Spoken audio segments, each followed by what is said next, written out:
جمعہ کا دن تھا، دل میں خیال آیا کچھ خاص ہونا چاہیے۔ ہم پہنچے جامعہ الہدا، جہاں ہماری ملاقات ہوئی ایک ایسی شخصیت سے جن کی بات دل میں اترتی ہے، مولانا قاری آصف رحیمی صاحب۔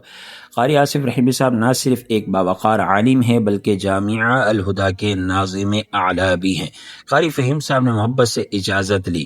یہ ہیں گردان کے استاد قاری اسماعیل صاحب، اور یہ رہے شعبہ قاعدہ کے قاری عرفان صاحب، جن سے ملاقات روح کو تازگی دیتی ہے۔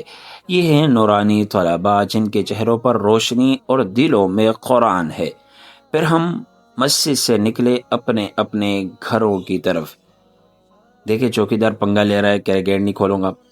راستے میں سبزی لی، کیونکہ جمعہ ہو یا ہفتہ گھر کے کام بھی ضروری ہیں۔ آج سوچا چکن بھی لے لیا جائے، جمعہ ہے، برکت والا دن ہے۔ اور پھر پہنچ گئے جامعہ مسجد جمعہ کی نماز کے لیے۔ ایک روحانی سکون، اور یہ ایسا پھل کھایا جس کا نام مجھے بھی نہیں پتا۔ اگر آپ کو پتا ہو تو کمنٹ میں ضرور بتائیں۔ جزاک اللہ۔